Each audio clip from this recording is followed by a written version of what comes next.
নমস্কার বন্ধুরা, BLR food বুকের তরফ থেকে আপনাদের সবাইকে জানাই অসংখ্য ধন্যবাদ। ডিসেম্বর মাস তো চলে এসেছে, প্রায় হাফের দিকে চলে এসেছে।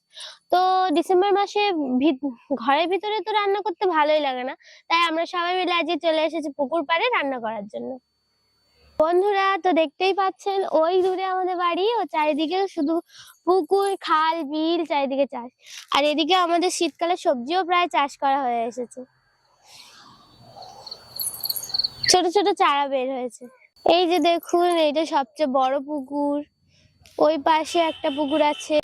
ওই যে দেখতে পাচ্ছেন, দক্কু ভাই বসে বসে চিপস খাচ্ছে, আর তার পিছনে আমার মামার ছেলে।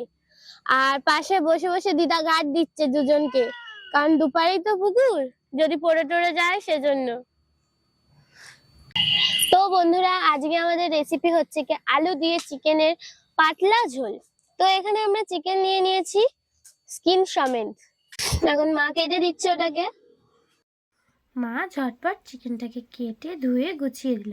আমি সেই ফাঁকে উনুনটাকে জ্বালিয়ে নিচ্ছিলাম। নতুন উনুন জ্বালাতে জ্বালাতে একটু সময় লেগে গেল। সেই ফাঁকে মা চিকেনটাকে তো গুছিয়ে দিয়েছে এবং আলুগুলোকে কেটে ধুয়ে রেখেছে। উনুন ধরানো হয়ে গেছে, এবার উনুনের উপর আমি কড়া বসিয়ে দেব। কড়াটা ঝটপট গরম হয়ে গেছে, এবার ওর উপর দিয়ে দেবো আমি প্রয়োজন মতো তেল। তেলটা গরম হয়ে গেছে,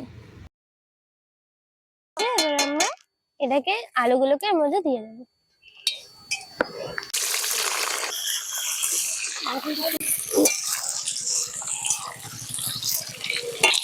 গরম তেলের উপর আমরা একটু হলুদ দিয়ে দেবো, যাতে আলু ভাজার কালারটা দারুণ থাকে। হলুদ গুলো ছড়িয়ে দিলেই কালারটা হয়ে যাবে। দিয়ে ভালো করে নেড়ে নিতে হবে। খেয়াল রাখতে হবে আলুগুলো যাতে বসে না যায়।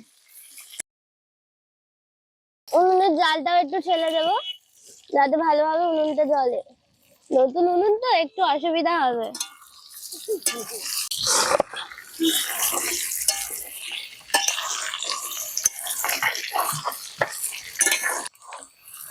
আমি এদিকে আলুগুলো ভাজছি, মা ওপারে আদা রসুনটা বেটে ফেললো তার মধ্যে, আর মামি ওপারে পেঁয়াজ কেটে ফেলেছে ততক্ষণের মধ্যে।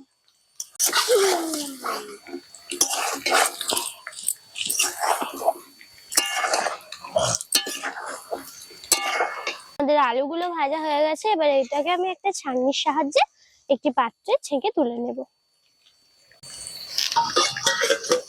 হালকা তেল থাকলেও কোনো সমস্যা হবে না।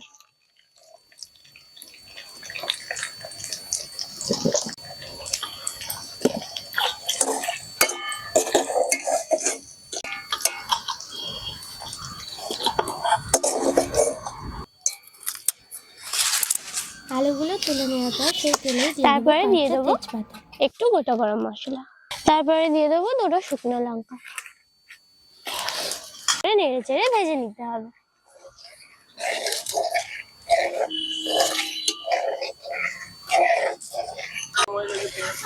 মা, তেলটা গরম হয়ে গেছে, পেঁয়াজটা দাও। কেটে রাখা পেঁয়াজ গুলো এর মধ্যে আমি দিয়ে দেবো।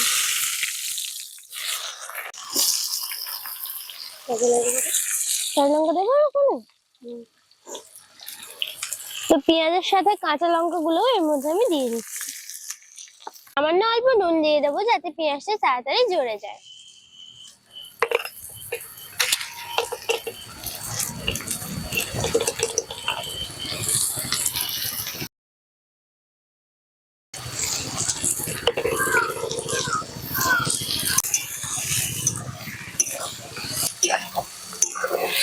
পেঁয়াজটাকে অনবরত নাড়তে নাড়তে আমাদের এগুলোকে ভেজে নিতে হবে। আদা রসুন বাটাটা এর মধ্যে দিয়ে দেবো।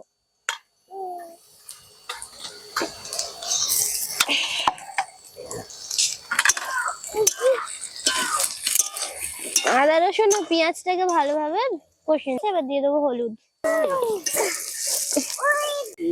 এবার দিয়ে দেবো নুন,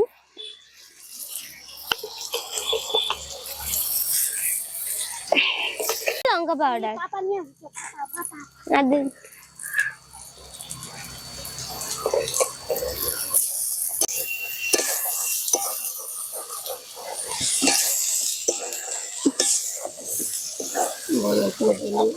মা, মশলাটা তৈরি হয়ে গেছে, টমেটো দাও। আস্তে আমি এটাকে ভালো করে কষিয়ে নেব। আমার হাত মশলাটা কষানো হয়ে গেছে, এবার আমরা এর মধ্যে চিকেনটা দিয়ে দেবো। মা, চিকেন নিয়ে আসো, দিয়ে দাও।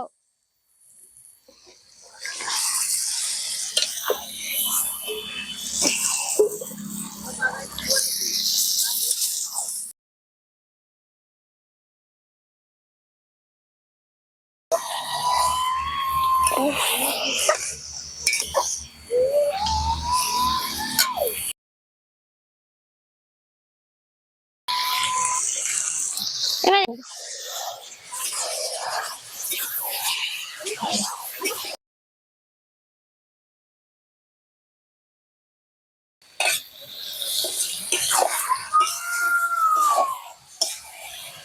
মশলাটা কষাচ্ছে, এবার তার উপর আমি দিয়ে দেবো একটু চিনি।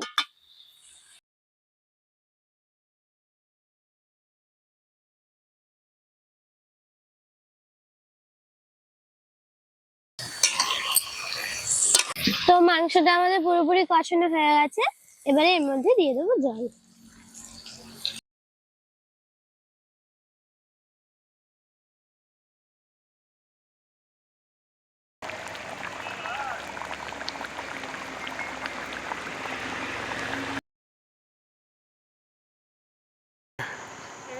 মাংসের তরকারি এবার রেডি। কত সুন্দর হয়েছে দেখুন। এবারে খেয়ে দেখা যাক কত ভালো হয়েছে।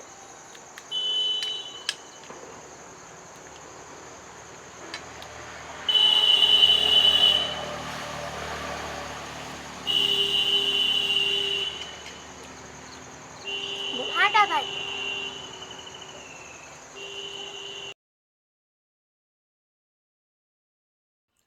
চিনিটা দিয়ে একটু ভালো করে নেড়ে চেড়ে ভেজে রাখা আলুগুলো ওর মধ্যে দিয়ে দেব।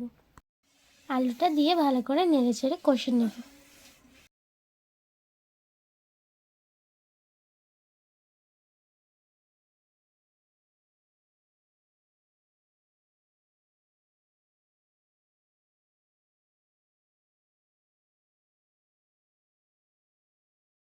প্লেটের মধ্যে ভাত ও একটু মাংসের তরকারি দিয়ে সুন্দর করে সাজিয়ে নিলাম।